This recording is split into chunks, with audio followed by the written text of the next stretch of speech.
Now I'd like to welcome our speaker for the day. Dave Tebo is the Director of Innovative Services at Ottawa Area Intermediate School District in West Ottawa.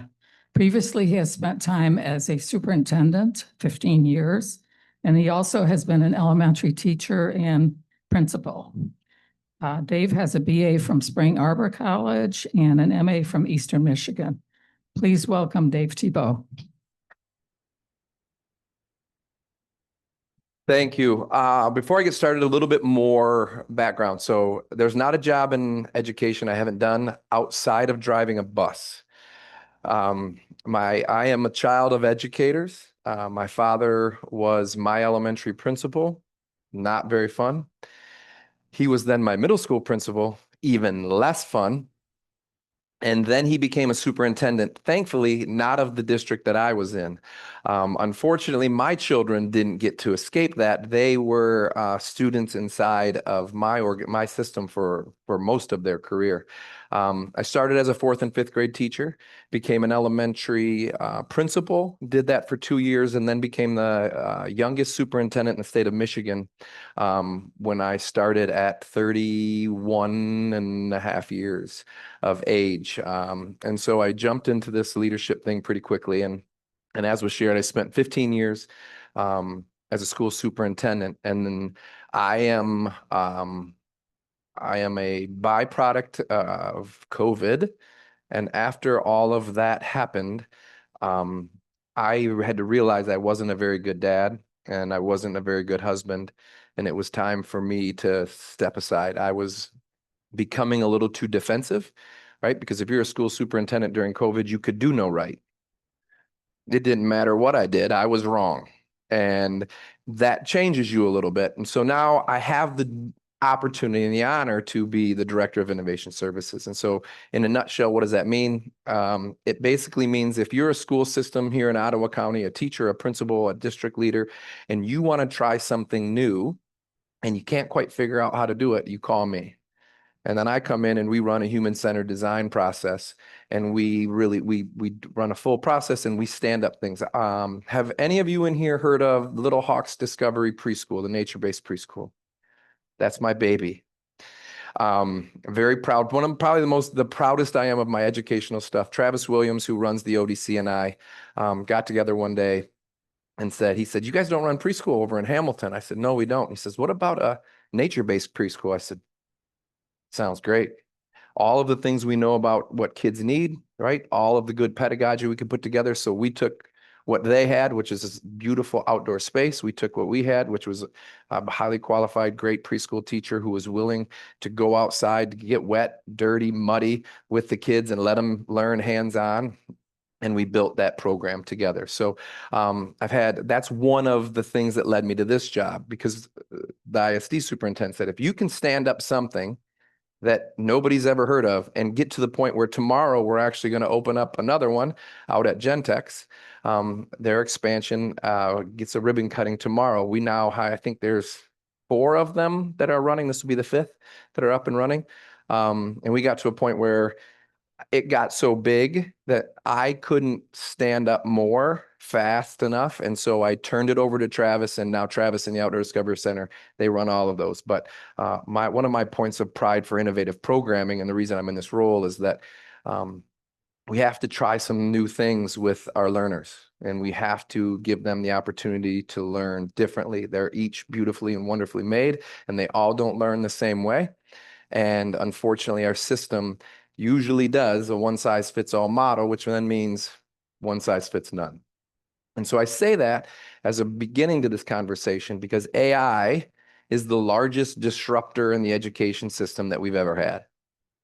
The calculator, I'll hit that, I don't want to get done, but it's the largest disruptor. You'll see some of my slides as we go. As we start, I want to point out a couple things at the bottom of the slide. For those of you on Zoom, there is an AIA and an AI, a little computer chip, and then a little person, and modify and modified. So really, this is my disclaimer to all of you for full transparency. I used AI to build this whole presentation. So the presentation was made by AI, and then I modified it. So I typed into my chat bot I need a presentation. And it started when this is a version of what I do in schools. And so I've given this presentation at Jenison and Saugatuck and, oh, where else? Jenison, Saugatuck, Black River, iAcademy, a number of Saugatuck. So I come in and I teach teachers and principals how to thoughtfully and ethically integrate generative AI into your coursework.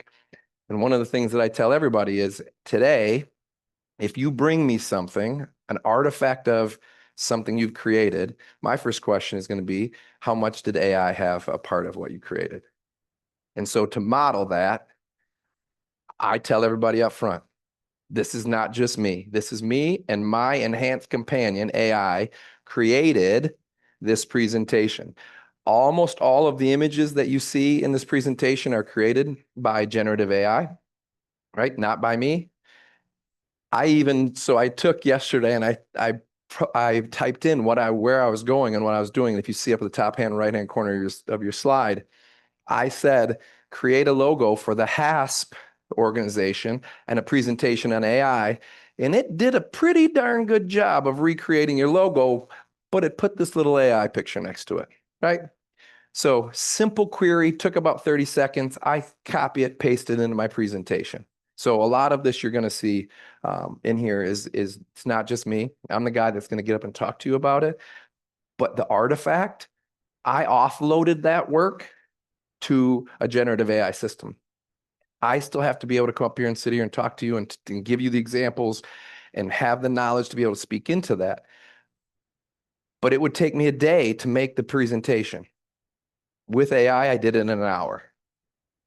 So these are all AI images, and these are different ones that I've created for understanding AI. And I said to be creative, right? Use different styles to do that.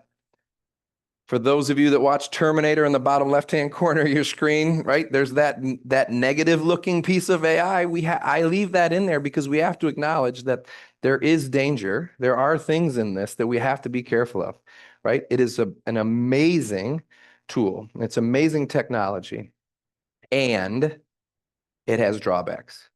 And we have to be careful how we use it. We have to put guardrails on what we do, and we have to keep the human in the loop. Never ever blindly trust exactly what AI gives you and then go out and say, this is my own, right? In classrooms across the state of Michigan, teachers are dealing with that all over the place. Kids are having the work done they're offloading their cognitive lifting to the computer and then saying, look, teacher, look what I know. And that's not true, right? And so a lot of what I spend a lot of my time doing right now is working with teachers to look at their courses and say, how do we AI proof your course? How do we make sure that your course, I can't just plug your course into a chatbot and get all the answers, turn the papers in, turn the test and fill out the bubble sheets and turn them in. That's a real thing.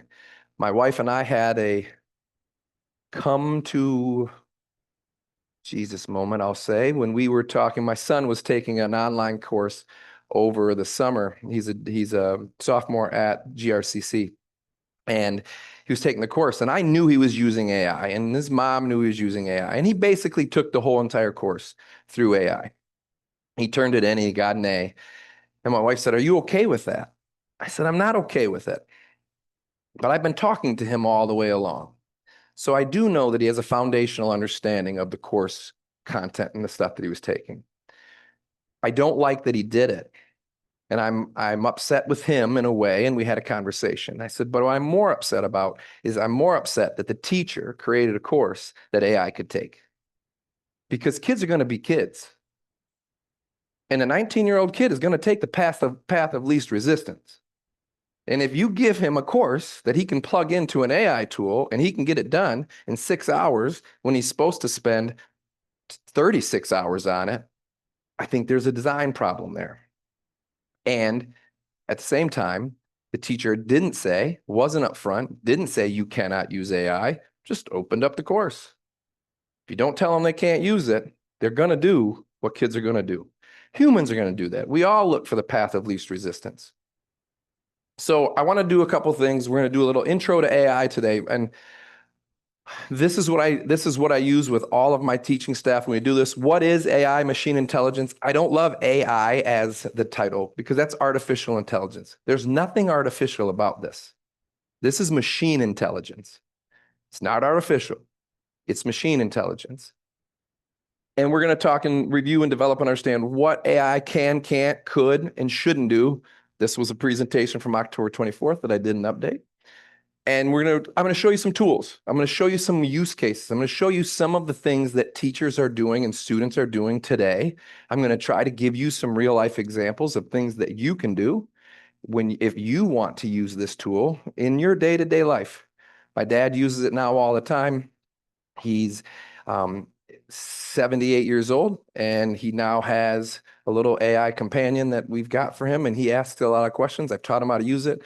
Taught my aunts, my uncles, my wife now uses it. My kids I know are using it. They use it all the time. All of the apps that you have and all the things that you do have some level of machine intelligence put into them. We'll talk a little bit about that and more. And then we really want, this isn't, when I tell teachers, this is not one more thing. This is a thing that can enhance your work and can save you time, right? And we have to keep the humans in the loop. As we go, if you have questions at any time, you can stop me. If you want to push back on me, I am okay with that. I was a school superintendent for 15 years. People have been pushing back on me for a long, long time, and I'm okay with that. So we'll get you a microphone. Coming from the standpoint of a photographer, when I look at these pictures, I go, why don't you just go out and shoot a creative photo that people would look at and say, I kind of get that, instead of, generating something like that. So if that's a great question. And my answer to you is, why don't I do that? I don't have the time. I don't have the eye. I don't have the skill. Right? I could, and I like photography on the side. I very much could do something like that. And if I had the time to do it, 100% I would do that. For me, this is a graphical way to kind of illustrate a concept in ways that maybe everybody can get to. But I think that's one of the things that I was having a conversation offline before about, like, the impact of AI on the arts, right? And these are images. Most of them are old. These were created probably in like 2 years ago to 18 months ago. There's a new program that came out called it's called Nano Bananas, and it's from Google. And it is one of the best image generators I've ever seen. I could show you some pictures that I've created with AI, and you'd have a hard time figuring out, was that actually a picture that somebody took with a camera, or was it AI generated, right? And that's what all of us collectively have to be aware of. You put these tools in the wrong hands, and they're going to come after you to try to get something from you, right? So all of the scams and the hacks and the emails you get, check, verify everything you get, right? Because now we have people with bad intentions with superpowered tools that can do some of those things. And if I was saying this is a photography class, I would never do this, right? Because that's not the authenticity of what I'm trying to do. The reason we have to address this is that every institution and every individual responsible for working with our learners should spend time paying attention to and looking for changing technologies, societal asks, and discoveries that will impact how we live, work, and learn in the future. And I'll get into that a little bit deeper as we go. So for the sake of our learners, we have to prepare them for our future, not our past. And AI is going to be a part of these learners' journey for the rest of their life. And this is the worst version of AI we're ever going to see. It's only going to get better. This is currently the worst version we're ever going to see. So we have to do that, right? We have to teach them how to do that. And the big fear is all that kids are going to do is use this to cheat. And I'll talk about cheating as we get a little farther down. A student today who's 10 will graduate from high school in 8 years. After continued learning of the AI system for 2 to 6 years, AI is going to be at least 15 to 20 years more sophisticated. So Moore's law, which said technology changes when our computing capacity changes every 2 years, has now, I think, been shrunk down to every 18 months. Everything is changing so fast, so rapidly, that if we don't, as an educational system, acknowledge these changes, The gap between where we are and what's capable is just going to continue to grow, right? And for me, it's an equity thing. This is a huge equity issue for me. If we don't have schools that are thoughtfully and ethically integrating AI into their work, we are going to create gaps in equity. Because my kids come home and they have a dad who spends a lot of time understanding AI. And they have friends who go home and have parents that have no idea what's going on with AI, right? And if we say we're not going to use AI tools in school and we ban it, we prohibit it, prohibition hasn't worked in any manner, fashion, or form that I've seen in our country. If we ban it, then all we're doing is giving access to the haves. Those who go home and have high-speed internet, those who go home and have computers and devices in their homes, they're going to use it. And the kids who don't have access are not going to use it. And the gap is going to continue to widen. So we, as educators in our school systems, have to get our heads around that. And I spend a lot of my time working shoulder to shoulder and knee to knee with teachers, figuring out how can we do this thoughtfully and ethically so that we're not offloading the learning to the computer, that we and our students are in that productive struggle of uncomfortable and I learn and then I get comfortable. And then I'm uncomfortable again and I learn and then I'm back and forth, right? The only constant in our world is change. We have order, something happens, a variable happens, there's disorder, and then we have reorder. And every time that cycle moves, we get further and further along. So we have to do this as educators, right? Transportation, horse and buggy. Now we've got smart cars, electric vehicles, hybrids. Used to have I kept some of my old rotary phones and my kids are like, Dad, what is that? I said, that's how we used to have to talk. We all had to share the same phone in the house. We had to take turns. Your sister's talking to her boyfriend and I'm trying to schedule a date to go play baseball. I can't get on the phone because there's only one line and my kids are like, what do you mean? And they pull out their phone. They're like, I'm not waiting for anybody else. Or you'd have a party line, right? And you have multiple conversations. And you're trying to figure out what's going on, right? And our factories used to be dark, dirty, and dangerous. Now they're clean and they're automated. We've got FANUC robots all over the place doing things that people used to do. But school, we don't look too different. We haven't changed much, right? We aren't a broken system. Education isn't a broken system. It's one of the most highly organized, highly structured, and most efficient systems that we've ever created. It does a phenomenal job of separating and sorting kids by GPA, by the ability to take a test. I got 2 kids that are never going to be all A students. If I showed you my report card, you would say, I swear this to you, you would look at that thing and say, there's no way that guy's going to be a superintendent of schools. No way, right? I wasn't good at taking tests. I wasn't good at memorization and regurgitation. It was a weakness for me. And I had friends, all A's, valedictorians, salutatorians, and they have good jobs, right? All right, but at the same time, I feel like I've done pretty well for myself. I've had a heck of a run. I don't have a problem getting up in a room full of strangers and talking to you. I have skills that other people don't have, right? But if you define me by that tight set of metrics, you miss the whole version of me. And we miss the whole version of our kids all the time. And AI and how we do this, I think, has the opportunity for us to see each and every one of our kids in a way that we've never seen them before. It's going to give us more time to sit shoulder to shoulder, knee to knee with that kid in that class who's driving you nuts. Because we've all had them. I was probably one of them, right? But there's a reason behind why that kid is driving us nuts. And the only way we figure it out is by developing a relationship.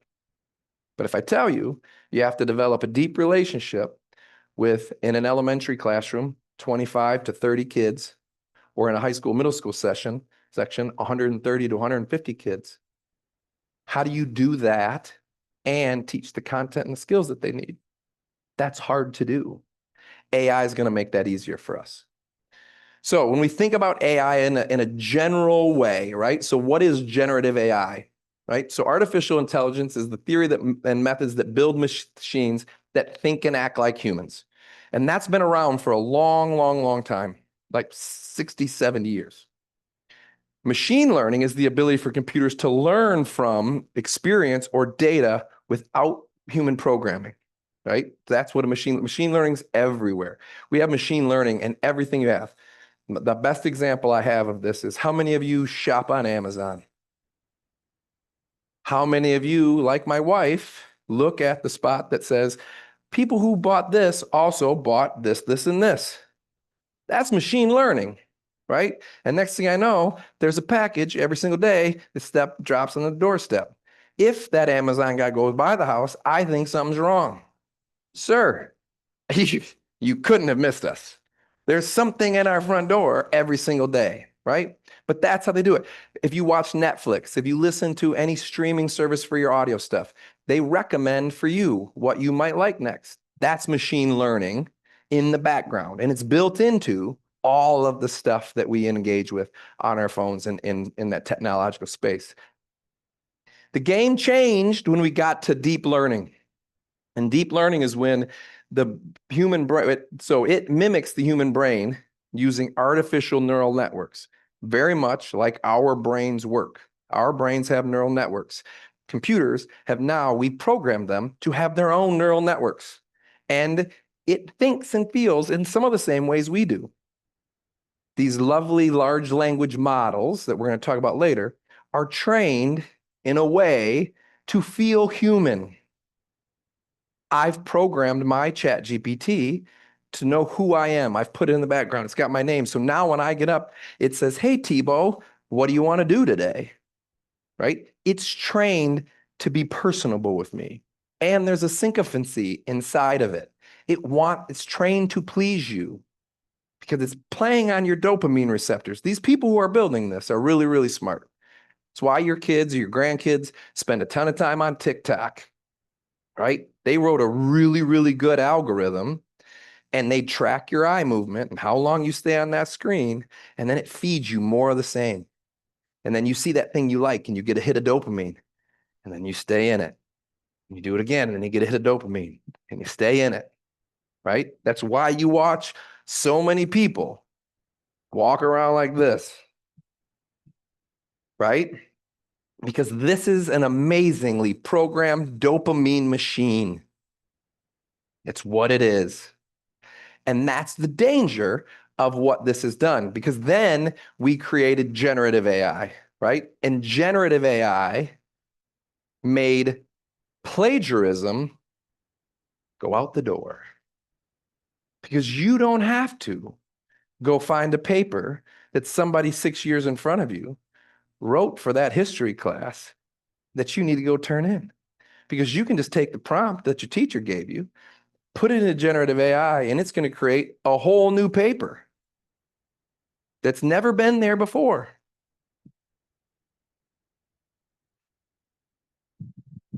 But it's still plagiarism. But it's still plagiarism.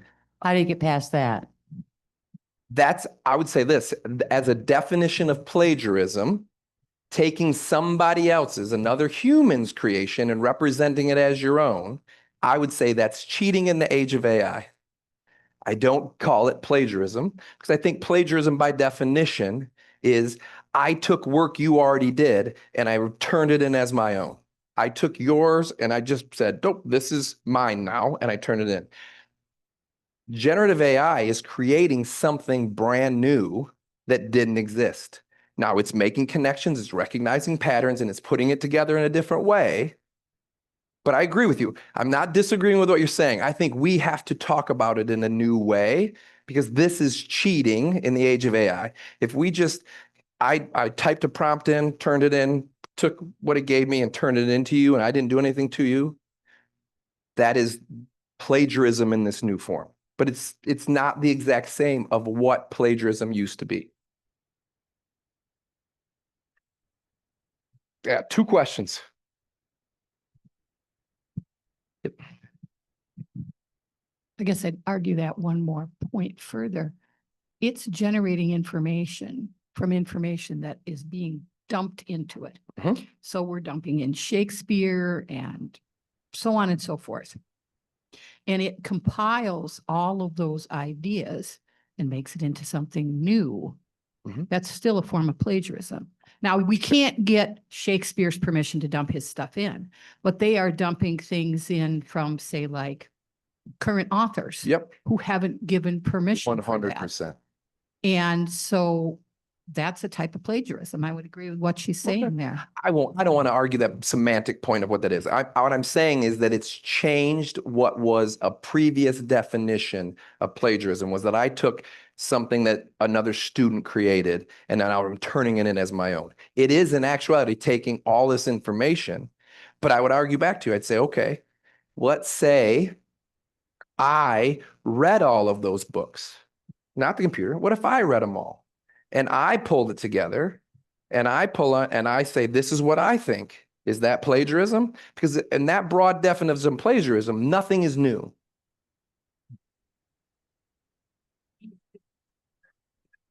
Correct. If I'm writing a paper that has a bibliography, right? But I could write a story that take the hero's journey, right? That journey arc, we've redone that thousands and thousands and thousands of times. Every time somebody comes up with a new version of that hero's journey, is that plagiarism? Because they're pulling from all these different things. So I don't want to get too far down. I'm not disagreeing with you. I'm just saying that what that does is bring a complexity into this conversation that we have to address. So I think that I agree with your point on this. It's because if you think about it, all information is built on what was learned before. I mean, Einstein didn't invent physics. He built on top of the Newtonian physics and Max Planck and all those people who came before him. So in a way, all information is consumed and then you learn from that, and from that you generate new content. So I agree that you have to give credit for all the people who wrote books that get consumed, in the same way that, Einstein would have to say, I didn't invent physics, I built on other people's work. So that part is true. I disagree with the point you said that the machines have feelings. They definitely do not. I'm an IT guy. Agree. They don't have feelings. If you heard me say they have feelings, no, they are It has no emotions, no feelings. nothing. LLM is generating what is the most likely next word to come up. Yes. That's all it's doing. It's using transformers, fancy algorithms in order just to figure out what's the most next likely word to come up. Yes. And yeah, so that's, you said something about, now they have feelings, and No. they do not have feelings. They don't. They're playing on our feelings. Let me clarify that. They don't have any feelings, right? And there was a long time where people were saying to people, when you would query a large language model, they would say, be nice to it. Say please, say thank you. Because that computer doesn't care. It's an algorithm. It's zeros and ones. It's right.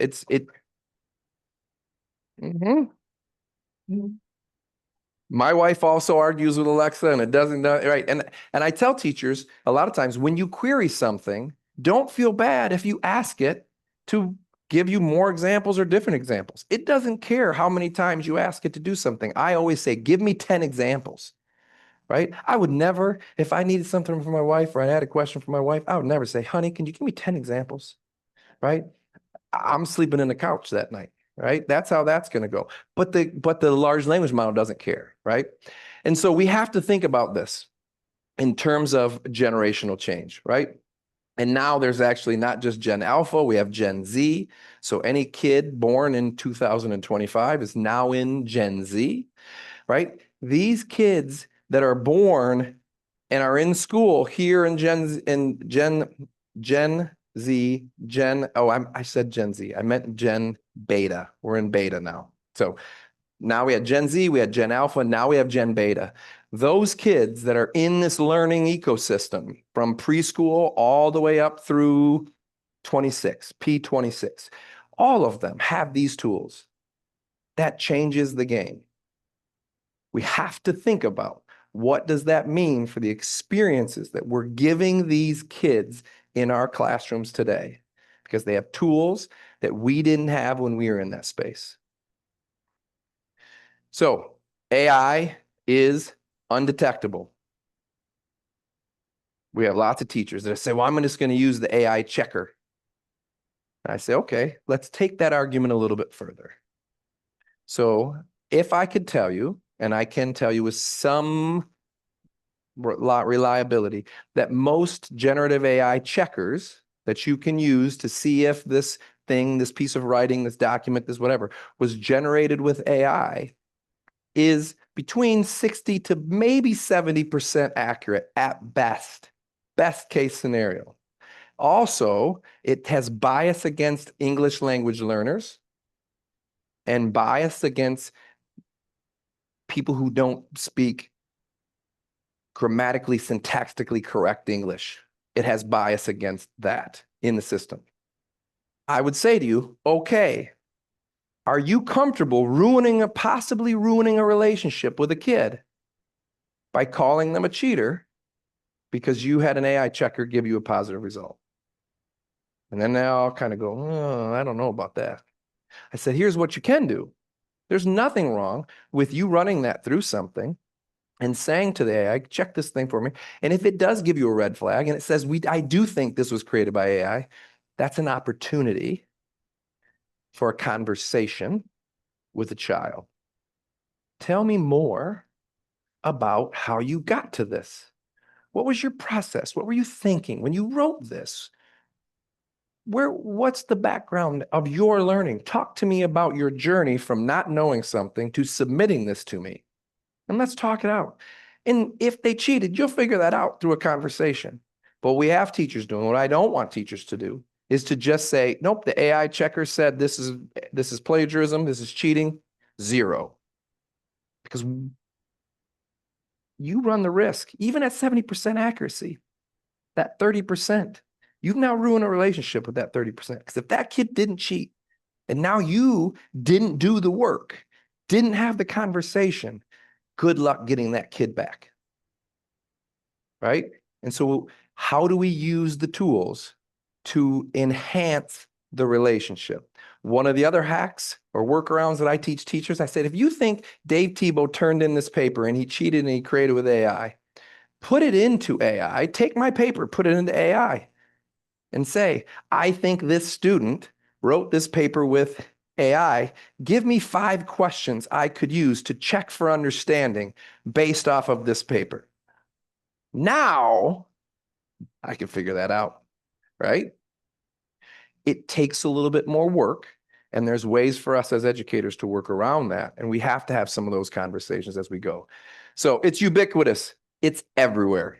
It's in everything we have. Every app, and now that's how it's like the great AI arms race, right? It's this AI powered tool. Buy this thing because it's AI powered. Buy this new tool because it's AI powered. And most people go, oh, AI, if you think AI is good, they've hooked you. If you think AI is bad, they've turned you off. But that's the new marketing strategy is put an AI in there and market it and sell it, right? It's in all of the stuff that we have. And it's transformative. Transformative in ways that we have not seen a technology like this in any of our worlds, right? Like the invention of the car systemically changed our country. Huge. This is even bigger. It's even bigger, right? And it can be even scarier. And it makes all of us have to be even more wary about what people are giving to us as a product. Because I don't know if you created it with AI, or AI created it, right? So we have to check for that. So what is generative AI? We'll go through this quickly. It's great at data generation, right? Generative AI can create new and original content based on existing data patterns, right? It's phenomenal at pattern recognition. Really, really good at recognizing patterns. Like the gentleman over here just said, he said, it's a predictor. It's the next word predictor. It's looked at all of the information on the internet with this amazing computing power, and it is said, if I say these 3 words in sequence, the next most likely word is this. And that's what it's doing. And it's why it feels so human. It's not. Don't ever get fooled by that. Please, please, please, please, please don't get fooled by that. It does not have feelings. It is not human, yet it is programmed so good and programmed off of our language that it is really good at feeling human. And we have kids and we have people, there are people, and we're not going to get into this, but there are people who are dating AIs. I'm not joking. Like they have an AI spouse. There's times I think my wife might prefer that, but that's neither here nor there. Right? And it's great at generating images. They are not as good as a photograph. They're not as good as somebody. They're not as good as an artistic rendering of something. I was having a conversation before we started. I think one of the things that we're going to see coming out of this is a return to craftsmanship and an added value to that thing that was created with human hands, with human emotion, with human blood, sweat, and tears. Because we're going to be able to modernize manufacturing, and we're going to be able to, we can pump out plastic and metal widgets and things and consumable stuff left, and right. We can go to the store and buy amazing images that were created on AI. And I could show you, I don't think I have this one. I have one that I'm very, very proud of that I created on my own. And it took me about 20 minutes to just keep prompting and prompting and prompting to get this image. And it's framed and it sits in our house. And my wife's like, that's beautiful. That really is a beautiful image. It's a picture of a flower growing out of a crack in some concrete with a cityscape in the back, and it's muted tones and the light is coming through the petals. And she's like, how did you, this really is beautiful. The AI and I created it. I don't have the artistic ability to, with my fine motor skills and my eye, do that thing. So I did the next best thing, and it hangs, and it's an example. And I talk to people about AI and what it can do, right?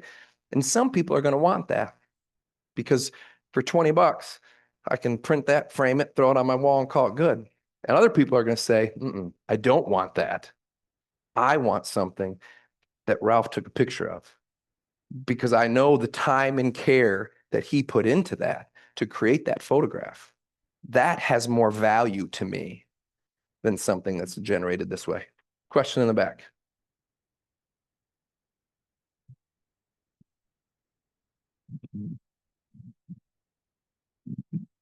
I've noticed in the last 5 years or so that I am more aware of nature and things around me, stuff I never had time for. And I'm driving my kids nuts because I send them pretty pictures of this, that, and the next thing. And they're going crazy, complaining that you're in your retirement years and we're too busy to keep up. Ain't it nice to be you, kind of thing. Mm-hmm. But recognizing that when you're older, you do have time and you are more oriented to noticing things you heretofore never had done before. How do you suggest we find time in our own retiree land, very busy adults, to learn AI? Because I don't want to be left behind by the grandchildren. Wonderful. Thanks for the question. I would say this. I'll say the same thing I say to everybody. I would start by picking one of the large language models, and I'm going to show you a couple of them I'm preferential to ChatGPT. I think it's the best Swiss Army knife product that's out there. Claude does a really, really nice job as well.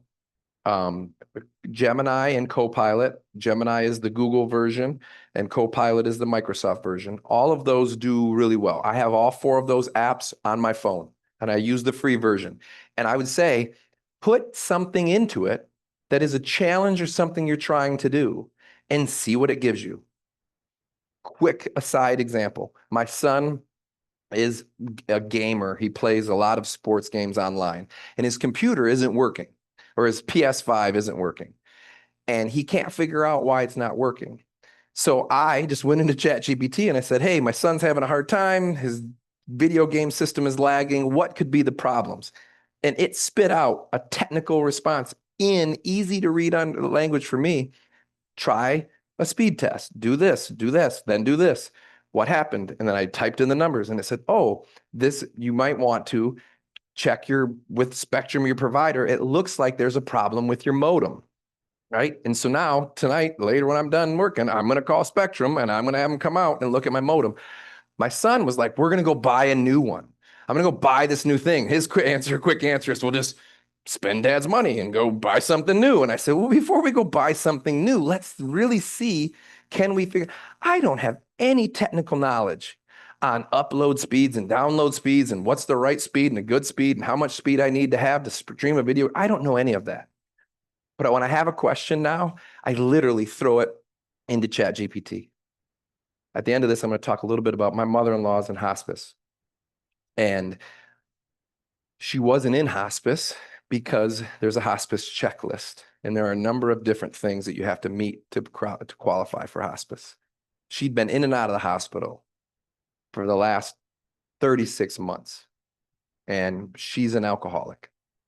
And my wife was stuck. She's like, I don't know how to advocate for my mom because the system has just put up these checklists. So what do? We downloaded her records. We blacked out her name and all of her stuff. So it's just the data on a who knows person. And we took the checklist for hospice and we put them in together and said, based off of these lab results and how this person is showing up, what might we say to the doctors to get her to qualify for hospice? My wife walked in, had a 30-minute conversation with the doctor, walked out, called me and said, Mom's going to hospice. I would say, try it. That's my long way of saying, put one of these on your phone and we'll talk about safety in a minute. Be really safe about the information you put into it, but try it. Get it to answer something for you. Even now, if you go into a Google search and you type in, it gives you an AI response already built into your browser now, right? So it's already, and that's what you're gonna be able to do. But I would say try it. Like just, you have to drive it to figure it out. And when I say drive it, don't drive it, like throw the guardrails out and hit the gas and go to 120. It's start small, control your environment, reduce your variables, make sure you're not putting any of your personal information out there. You're not putting images of you that are signed. Don't put any of that information into it, but ask it just general questions and it'll give you feedback and find out what you like and what you don't like.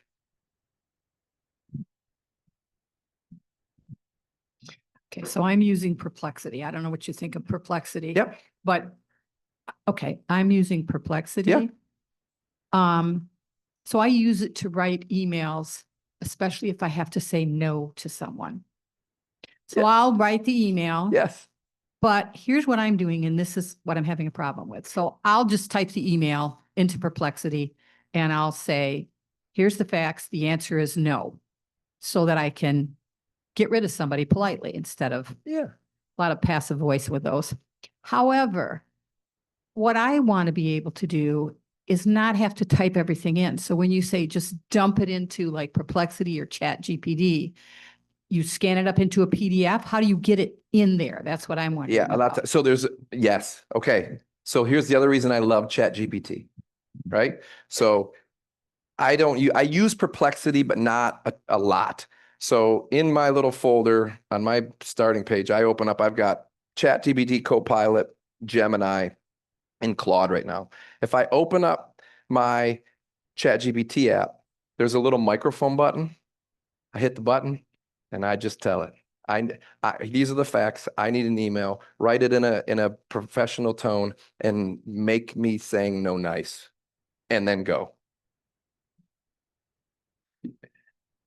Yeah, you could attach a file. You could attach a picture. You could take the original email you got, screenshot that email, attach it as an image.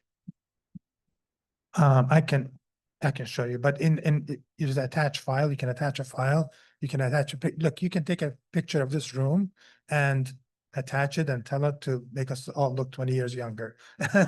And then on the issue of getting too concerned about the information that we put in, that boat sailed a long time ago. You all have scanned your picture 3D and put it into your iPhone so that it can recognize your face. You put your finger ID in the last generation of iPhones. Every picture that you put into Google, Apple, all these things are put into the cloud. They are scanned. So, trying to keep it private. Me personally, I wouldn't get too concerned about that. yes, I agree. Don't go put in medical information, then you won't be able to get insurance. But, Right. but I wouldn't get people get so carried away about personal. I have a friend, he won't travel because he thinks if he has a passport, the government can track him. I was like, They're already you have, tracking you have a phone on you that locates your GPS Yeah. location 24/7. This thing's listening to you all day long, right? You all need to go home and research new cabinets for your home. All of you need new cabinets for your home. You should all get a whole new set of cabinets. At some point later today, you go on Google, you're going to get an ad for cabinets, right? It's going to happen, right? But inside of here, there's a camera. When you hit the little plus button, you can use your camera, turn the camera on, snap the picture of the email and say, I need a response to this that says no nicely. And it'll draft it. Then you edit it the way that, so you want it. So it gives you the initial, and then you keep your human in the loop and you edit it before you don't just have it generate and go send. And then you get something back like, I can't believe you said it that way. And you're like, I said it to be nice, because it will hallucinate. It does still make errors. It's not perfect, right? So we always have to check and verify the information. So it's really, really good at understanding language. It's a great problem solver, a data analyzer, and you see it in social media, Amazon, Spotify, Netflix, all those things. It is absolutely phenomenal at recognizing speech to text. My wife is like, I'll be watching football and she'll hear me talking. And she's like, what are you doing?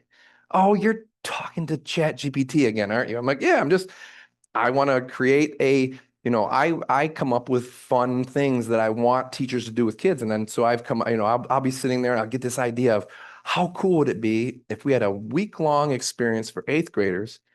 And before the week, we prep them in how to go out and live on their own in a camping trip out in nature, create for me a study guide and a nature guide, and give me all of what they're going to need to do so they can, and then they'll take the field guide with them. No technology, create that, go. Scaffolds, writes my curriculum, writes my interactive, does everything for me, gives me the guides. Here's a structured template for how you might create a field guide so that a student doesn't have to take his phone or his computer out into the woods with him when he goes camping, so he can be present and rooted in the place that he's in. It does all that. So I do it all the time. I talk to mine, and I say, all that stuff gets taken out. Super clean. Translation in schools is better than it's ever been. And I've got a couple examples that we'll get to in a minute. It can identify objects in a picture or a diagram. I just vetted a new app for some of our students who are visually impaired. And the app, basically, they open it up and they point it at what they want and then say, describe what you see. And it'll say, you're in a room with, and it will talk to that person who can't see and tell them what's in the room with them. They don't have to have that teacher with them all the time. They don't have to have that aide with them all the time. Now we're giving them another level of independence as we are able to do some of these things, right? It generates new text, new audio, new images, video, code, or content-based. Funny little story. My mother passed away. That's not funny, but my mother passed away 3 years ago. But my father decided to start dating. And my sister has a huge problem with this. And so we're all together and we meet the new girlfriend. And my sister makes a joke and she says, I'm not calling her new mom. And I said, okay, we're not. The reason I tell that, though, is I got on to a music creation app, and I talked to my phone. I said, create a song about not wanting a new mom for my sister who's struggling with my father's new girlfriend. And it wrote this amazingly funny song. And I sent it to my sister. I said, hey, I wrote a song for you. She's like, you're such a jerk. She goes, but this is actually really good. What'd you do? And I said, that wasn't me. AI created it, right? So it's really good at doing all those things. It is super creative, right? It's not the old computer of X gets Y, Y gets Z. It is very, very creative. And so here are some of them. These are the ones that I would say, these are the 3 I like. I would tell you this. Please, please, please do not go out and put the Meta app on your phone, the Meta AI app, and please don't go out and put the Grok app on your phone. Okay. Meta is the Facebook company. Like Facebook is the company of Meta. we just had some teachers request that for some students. And so the cybersecurity team and the tech team and I did a deep dive, and we took all the terms of service for that app and we uploaded the terms of service for that app into ChatGPT and said, what should we be worried about? And it came out with, that app will track ambient noise and ambient conversations. It says, when you authorize this app, we are collecting everything. We're taking it all, whether you like it or not. We'll give you this for free. Your information is the cost, right?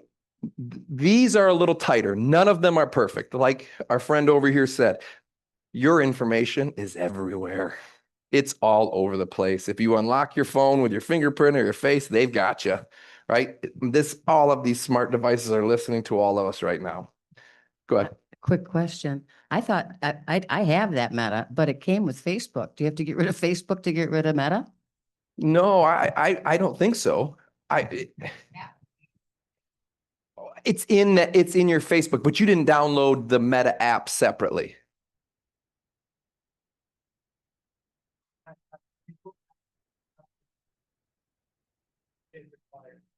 Yep. Yeah.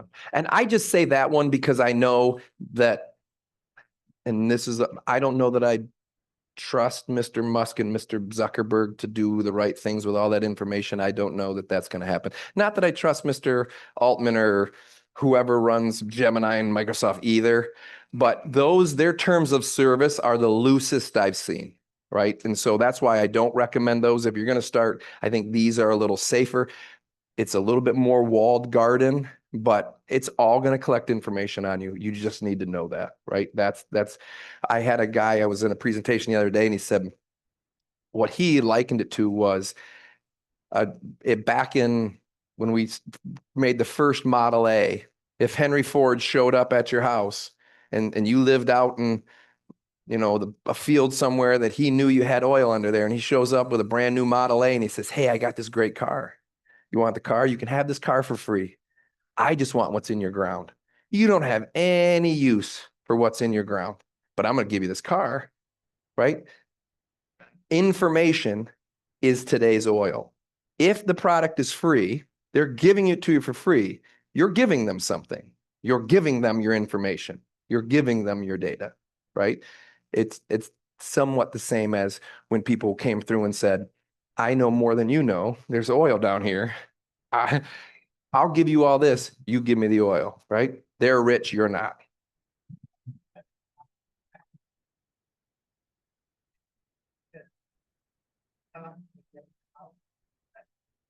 Yeah. Alexa's. Yeah.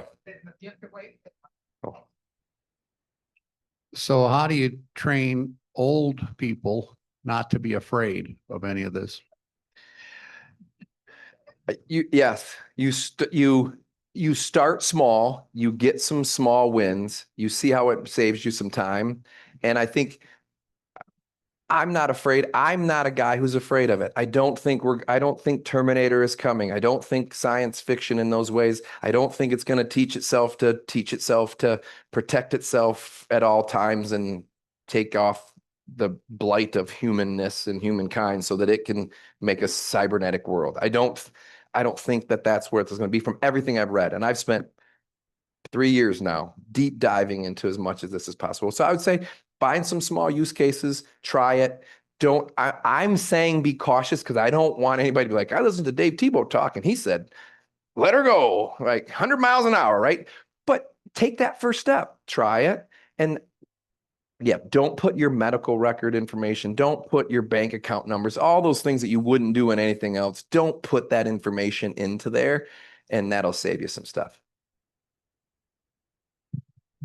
I want my grandkids to be critical thinkers. Yes. This just seems like that takes a whole big part of that away. And so you're constantly analyzing the information that's provided for you. You're doing some editing, but it just seems like critical thinking is out the door, out the window. I'm going to get to that in a minute. I agree with you 10,000-fold. That's my biggest fear for the impacts of this on education, that we're going to offload our critical thinking to a device. and that our brains are just going to get mushy because we don't have that muscle stops to build.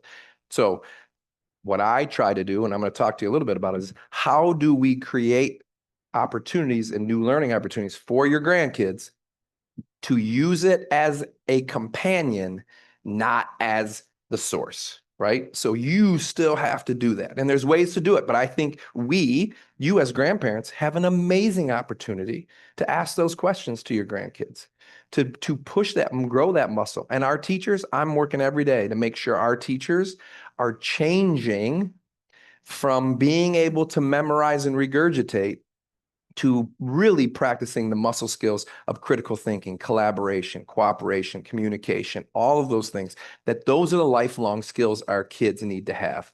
We need to teach them how to learn, not what to learn. Once we teach them how to learn, and now teaching them how to learn in the age of AI changes the game. And our teachers have to respond. And I feel bad for them because they're already busting their butts and doing the best that they can. And now we change the rules. And now they've got to learn to do something new again. But that AI isn't going back in the box.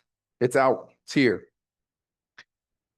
So to the question, I think you wanted me to say it in the speaker, since you have Alexa in your house, you have Google Home in your house, those listen as well. So that is meta AI. So you're not going to get away from it. You know, if you have the glasses, I know it installs it. I don't know what else installs it, but it could be some functions that you wanted to have required it to install, and it did. So I personally don't get too carried away with concerns about it listening. If it listens, it's not a human. It's not gonna tattletale on me or something. It's going to try to sell me something. It's going to try to, every time I go by Jimmy John's now, every time I drive by, the app says, "You're right by Jimmy John's. Would you like to eat another sub?" You know? And then I get fatter and fatter, you know. But back to the question that the gentleman asked. So we have calculators, we have Google. Do we make kids not use calculators or go back to encyclopedia? You must go, you can't Google it. You have to go. It's there, it's a tool, it's going to get used. We now need to incorporate it to tell the kid how you can think faster, do more, accomplish more, having a tool that exists. Yep. And the next generation, within 5 to 10 years, we will have general level AI, general intelligence, which is human level intelligence. And then in 20 years, we'll have super intelligence. Yep. So we're not going to stop it. No. We just have to use it in the most When we're done, he and I are going to go talk about the singularity, and we're going to get real into it's just going to keep getting bigger and better. As we go wait for this question, you just brought this up, right? And this is old. This is like 2023, but this is the original ChatGPT 3.5. We're on 5 now, right? This is how they scored on all of these things, right? So back in 2023, ChatGPT 3.5 could score at the 36th percentile, the 63rd percentile of the verbal GRE. Now it's 100%. All of these numbers today are almost all the way over on the far right of that axis. They can pass all the tests. They can pass the bar. General intelligence or generative AI can pass the bar, it can pass your medical exam, it can pass any AP class you have, any course that any of you would have taught, it can pass your course. It'll ace it. So now, how do we unpack that course in a different way so that we know that the learner has to do the work with the tools that are available to them? Question. Flip this to the other side there. What level Oh, yep. Hold on. She's bringing you a mic because the Zoom people need to. Just to flip this to the other side, what level of skills do we need as individuals and as groups to be able to evaluate the veracity of what we're being told? How do we look for bias? How do we look for changes in these things? One of the most difficult things, I think, is how do people develop the skill level to be able to say, wow, there's a problem with what's going on with this, that. So again, what's your advice? How do we advise and how do we evaluate these things? It's a great question. And I say this to teachers all the time, and I'll say the same thing to you. I think the number one skill we all need to have is discernment. The ability to discern the information we were giving, which means we can't just trust it. We have to be able to go back in and verify. Check what it's giving you. And every time I prompt my Chat GPT or my Gemini, I say, and cite your sources. I always, always, always tell it to cite its sources. And you can, now it's getting so good, I can say, if I upload a document and I say, summarize this document for me, what are the 5 key takeaways?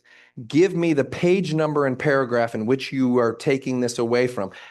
Use it to help you verify that thing, right? I would take that in there and I would be careful, right? Like I just read an article the other day, and this is, please, this is not a political statement. This is a factual representation of what happened.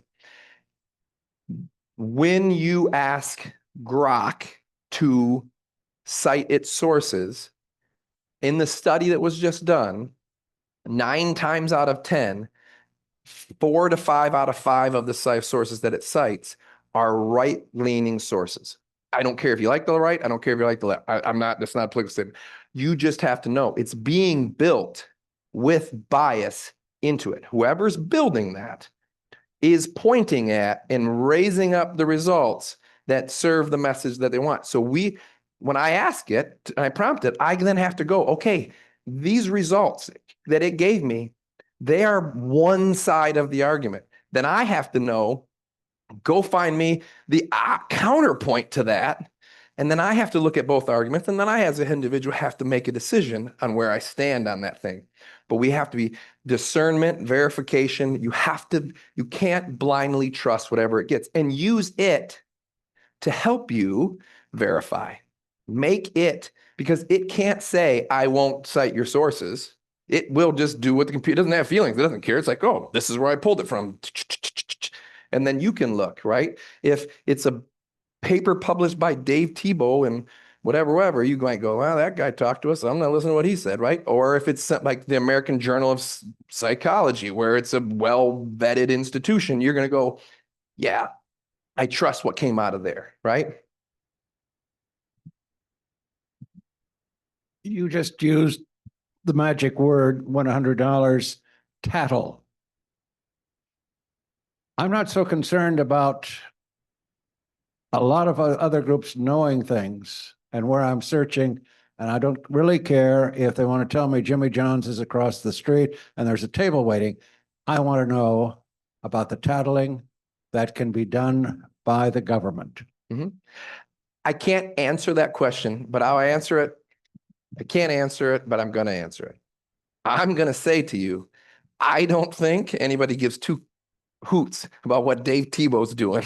Like, if I would be more worried if I was, if I'm a millionaire or I have political clout or I have something where I could be influenced to be a part of the machine, I would worry about it way more. That's an answer for Dave Tebo. I don't think the system's coming after me. I don't have enough money. I don't have enough influence. I'm a speck of one of the 7 billion people that are on this planet. I don't think that the government's coming after me. If they do someday and I'm wrong, I'm 50. I've lived a heck of a life. I'm cool with that, right? But I understand. I do understand. I'm not trying to be dismissive of the question. I understand it. I don't think we can guard against that. If they want to come for us, they're going to come, and they already have it. This isn't going to be the thing that gave it to them. So my 2 cents of it, after 2001, they passed laws. I forget what it was called, Patriot Act or whatever it was. Whenever something has democratic in it, it's probably not democratic. Whatever it's patriotic, it's probably not patriotic. So that gave the government the tools to go to companies and ask for data. So it's not that, in my mind, generative AI is ingesting huge amounts of data. It's when the government can go to Apple and say, I want to track his GPS location. And if Apple has to provide that, then the government knows where you are. So it comes down to laws, judges, whether you need a warrant to get information or not, it comes to those things, not by the fact that systems ingested data. The systems have no feeling, they don't care. They don't care if you do the right thing or the wrong thing. Yep. I want to, oh, whoa. What happened here? I'm not trying to browse a link. All right, I want to keep moving along. I skipped a few slides because I got a whole lot in here. You're going to get, this whole slide deck is going to come to you. It's got my information on it. I'm going to say this to you. You can email me. I don't think my phone number's on it, but you can email me, I will get back with you. I'll answer any questions. Once I present, I am now yours to use in any way you want. If you want to ask questions, I mean that, because like I want people to make informed decisions about this, and I want you to know what's going on in education. So I'm going to hit a couple challenges, right? So it does have bias. Right? It's trained on biased information, right? I can say this because I represent it. History has been written by white male Christian men. It has.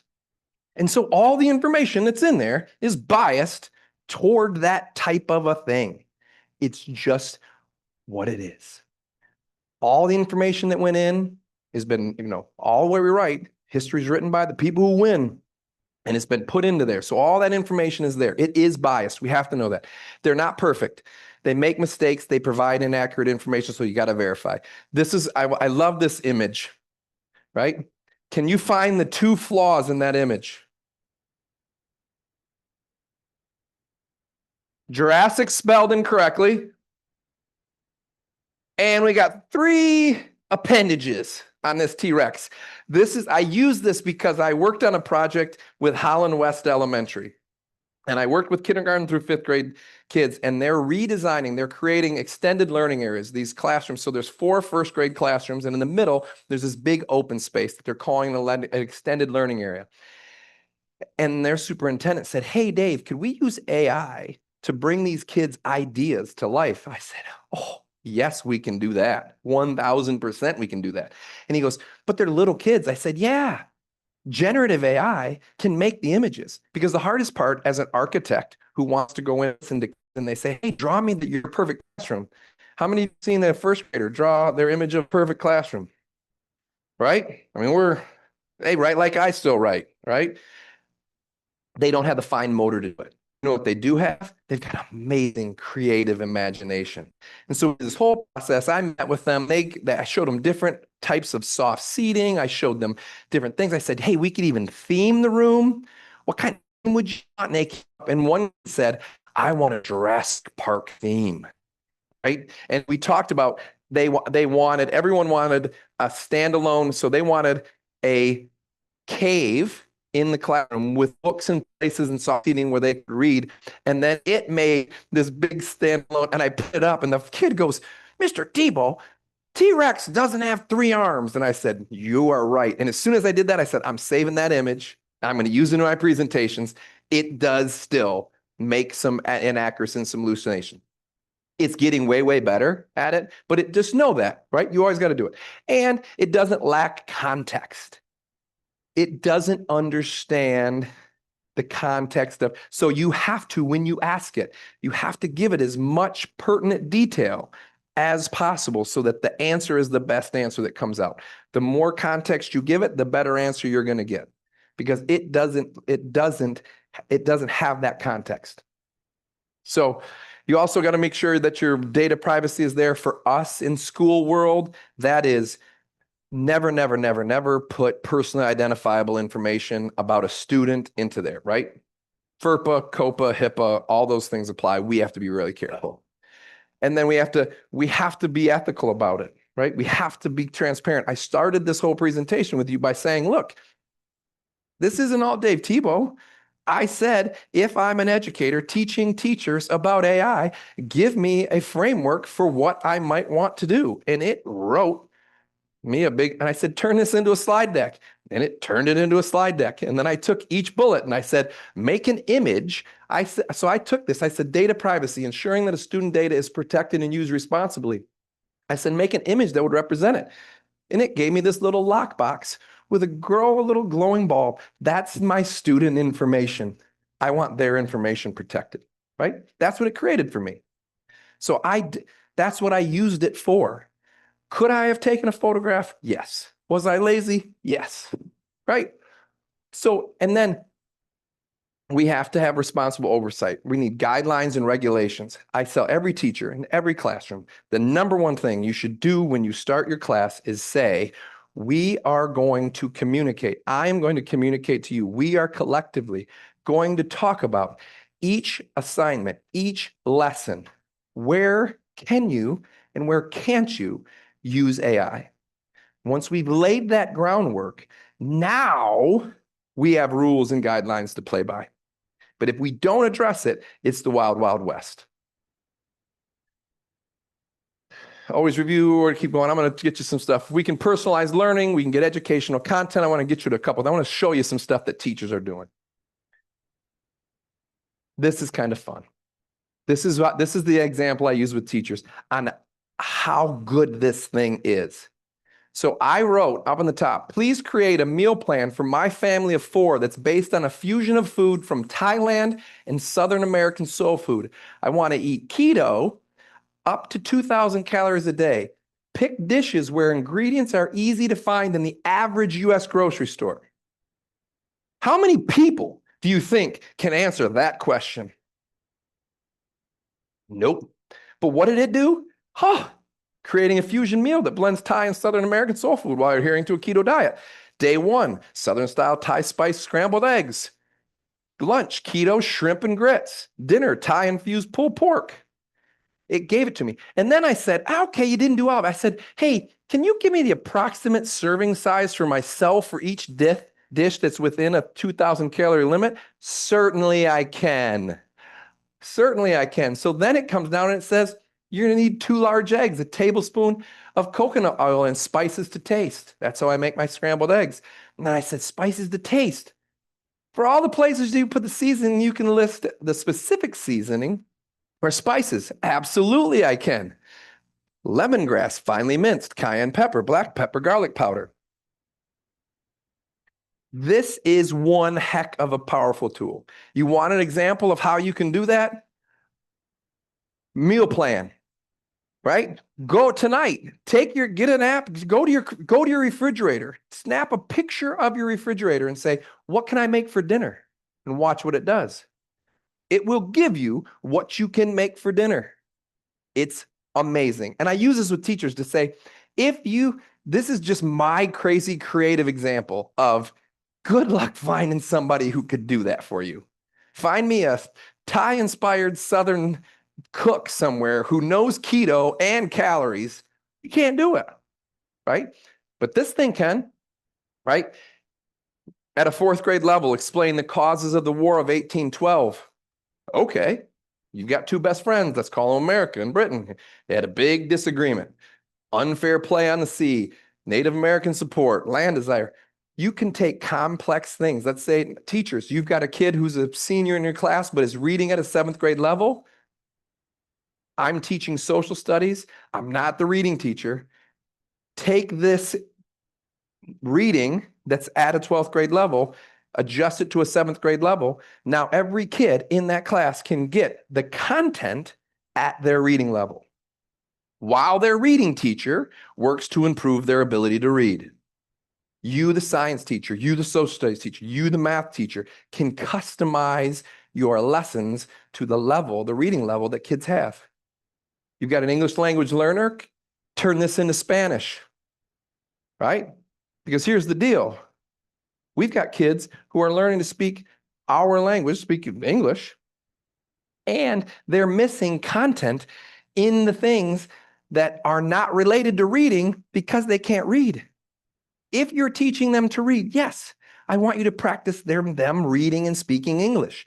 But if they're in a 7th grade science class and they can't speak English, give them the science concepts in Spanish, in Korean, in Cantonese. I don't care what it is.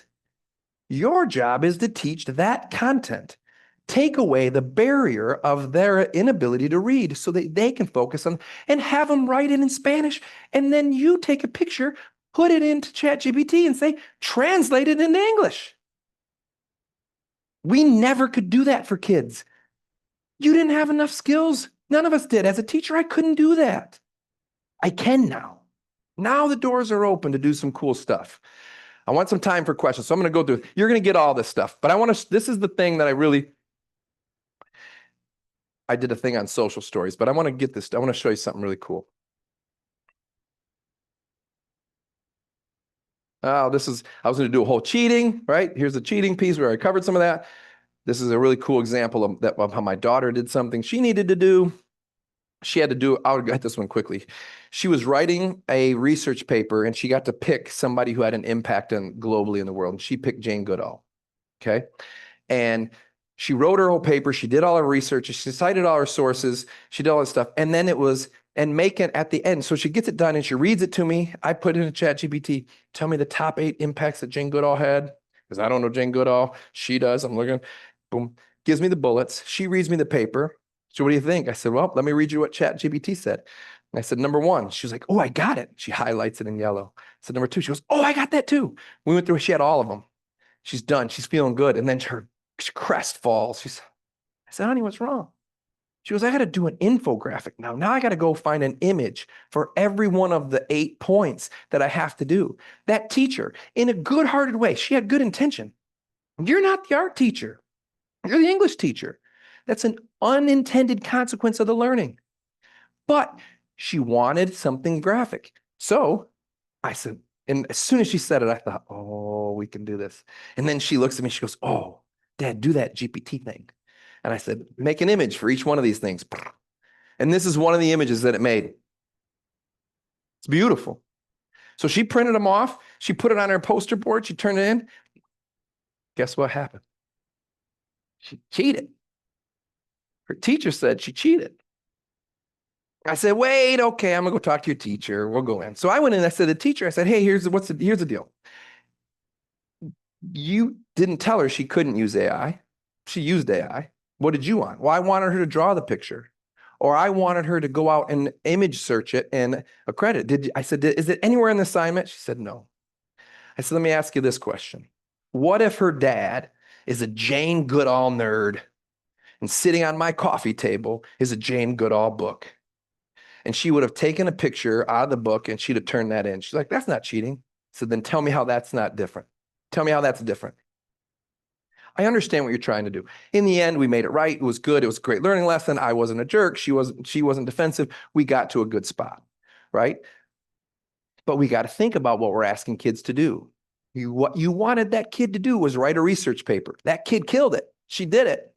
And then you said, and make an infographic poster for it.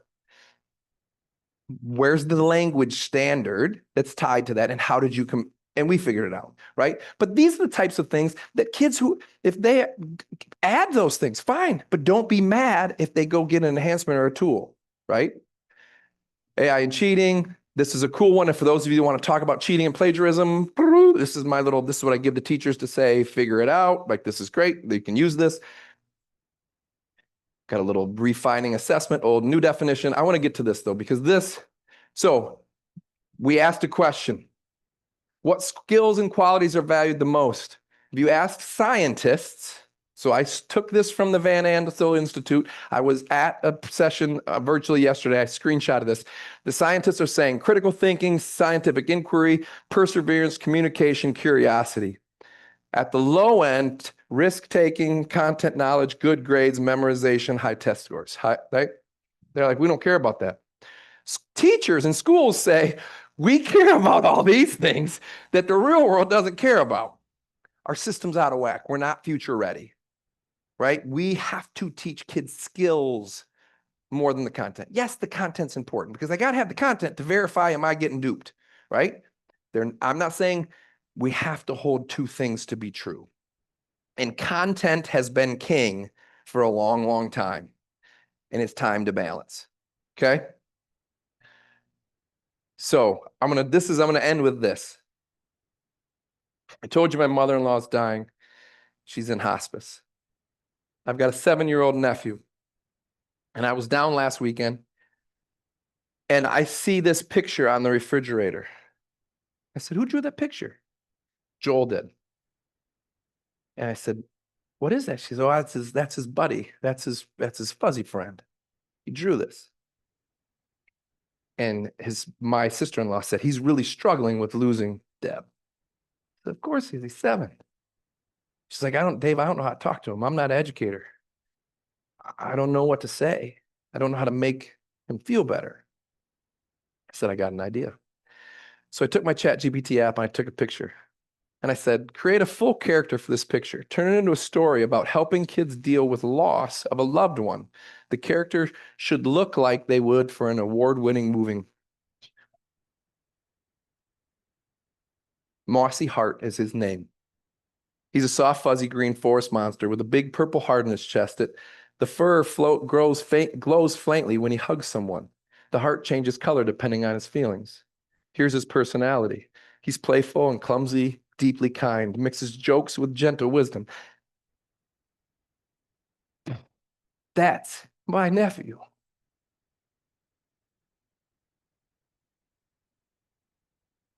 And then it wrote a story for me.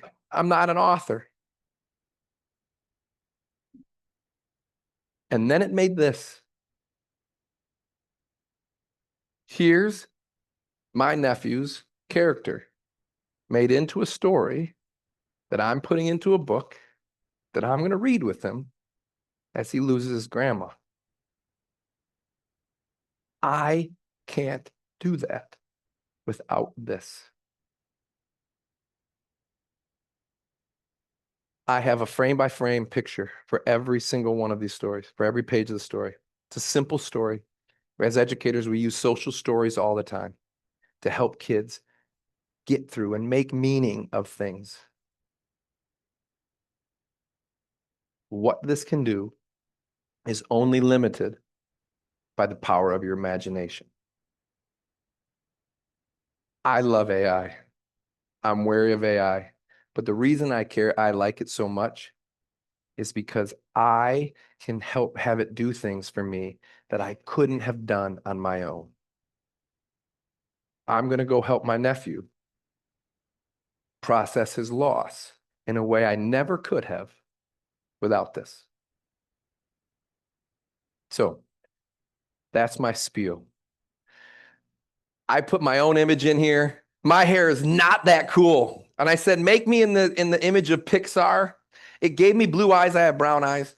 But I said I wanted to wear an Air Jordans because usually I have Air Jordans. My innovation thing, even as a superintendent, I always wore my suit with some cool tennis shoes because the kids would always be like, Mr. Tebo, you got cool shoes. And they would talk to me, right? How do you make the guy who's in charge of everything relatable to kids? You go put on things that they can relate to. So I put on my little Air Jordans. I usually present, my kids always say when I put my coat on, they're like, oh, Dad, you're going to present. You got your presenting coat on. Today I left, they had no idea because I just wore a golf shirt today. But that's it. Any questions? We have one question from online from Karen. When you referred to citing sources, she said, how do we know the veracity of those sources? So you have to be able to understand the bias of those sources. 100%. You have to understand that the source itself has probably got bias. But when you ask it to cite it, like, I'm going to go back real quick. So like when it gives me, like at the bottom of this where it would give me a readout, if I say cite my sources, there'll be like 5 little circles down here, and each circle is the source. And if you click on it, it's hyperlinked to take you to that thing. So if it cited a study from the American Journal of Psychology, it'll put that in there with a hyperlink, and then you hit that and it'll take you to that journal link, right? So it's gotten really, really good when it says cite your sources. It will put your sources right in there. So, and then again, you have to understand, is the source you're getting this from, is that source biased, right? So it does take work. It's not like this magic thing where every time you query it, it's like this beautiful thing. Now, this, I don't need sources, right? It has all of the children's books that were ever written in the history of the world dumped into this thing. And it says, here's a story arc for how you process grief. And then I customized it. And I took the thing that he drew, that connection to him, and I made it come alive. And now I get to go sit shoulder to shoulder and knee to knee with him. And I get to share my humanity with him. This helped me be more human with my nephew, or it's going to. I'm taking it to him this weekend. I have a question. We spent our entire lives from infancy on building a moral compass that's individual to each of us. I haven't heard the word morals used today at all. And I don't know how we measure our moral compass against what we're listening and how it affects other people and how we affect it. So I think that moral compass is a part of every one of us, a big part. It's something each one of us develops separately by our experiences and our learning and everything else. So I want to know how AI deals with moral compasses. Yeah, it's not gonna, it's not going, I would say I wouldn't lean on AI for your moral compass. I would say that's part of, as a parent and our discernment.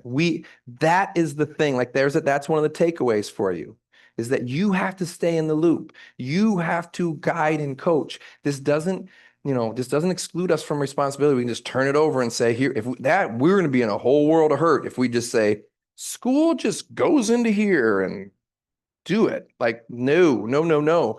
That's why I tell teachers all the time, AI is not going to replace you.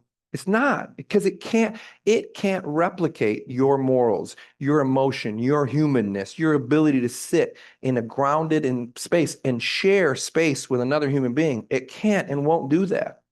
It can take some of the busy work off of your plate. It can take away, be careful. Following the story it created. The story was to help your nephew. But the story is also affected by your moral compass. When you build the story, your moral compass affects your discernment and how you're going to deal with it. So we all have to be aware of that. 100%. Yeah. And it could have given me stuff inside of here that I disagreed with. And then I would have to pull that out and not include it, right? If it gave me an image that didn't align with my moral compass, I would say, nope, try again. And I would read and say, I want it to look and feel more like this. And then it would just do what I tell it to do, because it's a computer and it does what I tell it to do, right? But me, to your point, I had to read that story and go, is there anything in here that if I share this could open up something else that we have to wrestle with, right? So I got to keep the human in the loop in that space.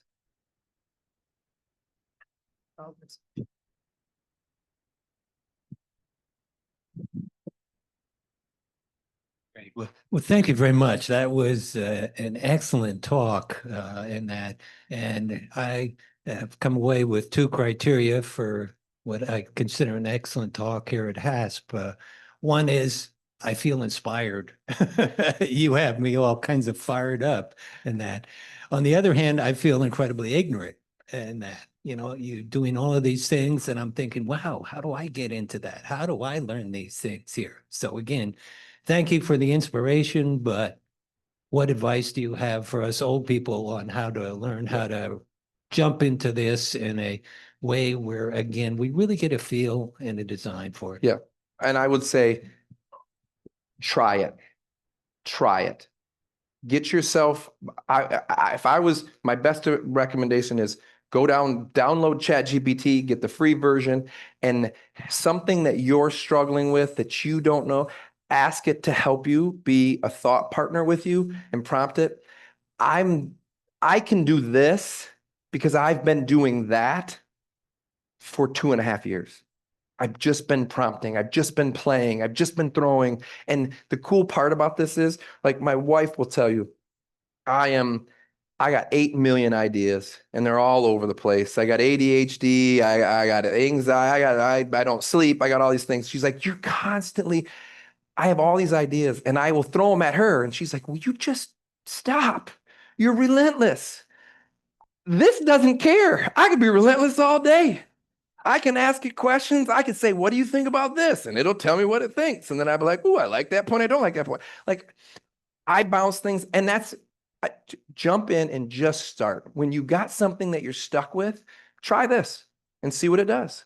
And then if it does if you like what it gave you, use it. If it didn't, say, no, I wanted more of this. And you can constantly re-prompt at it.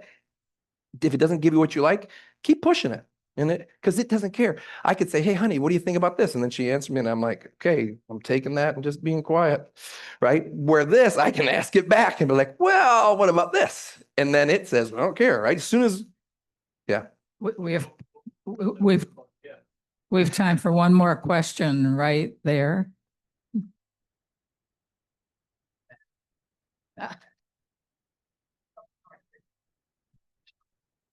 If I download chat, how, Chat GPT. GTP, is it gonna interact with anything else on my computer? Only what you let it.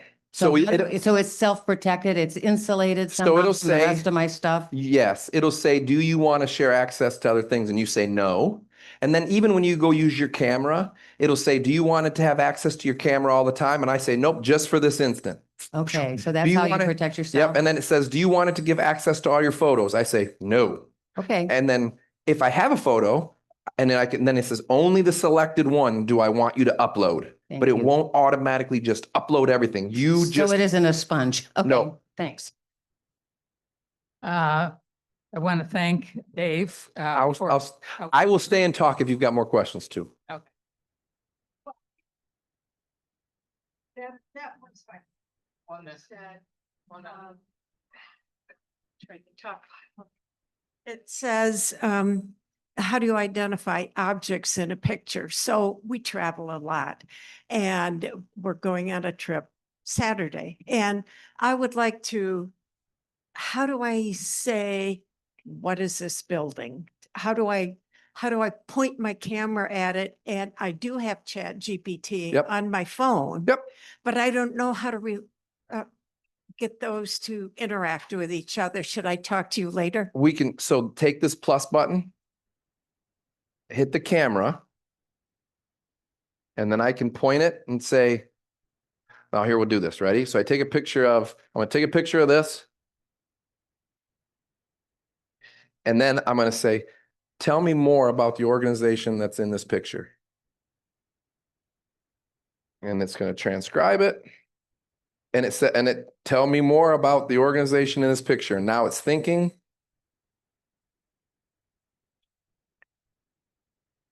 And now mine is a little slower because I drive the biggest paid for model. And so one of the reason that it's getting better and better is that we've learned that AI needs to think more and analyze more. Initially, the answers would come like super fast. And that's where you're getting an accurate, okay, here it is. The backdrop in your picture represents Hope College's HASP program. HASP stands for Hope Academy of Senior Professionals. It's a lifelong learning and community engagement program based at Hope College in Holland, Michigan. It's a membership-based program for retirees and semi-retired professionals that offers it. Yeah. Whoa. Right? So if you're in Rome and you want to take a picture of something you don't know, tell me more about this. And it will do it for you. Not that I didn't know not that you're going to Rome, but I use that because.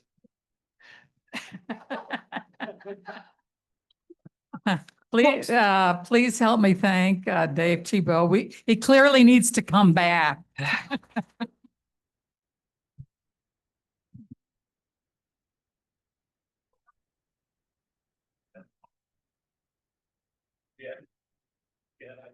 Okay.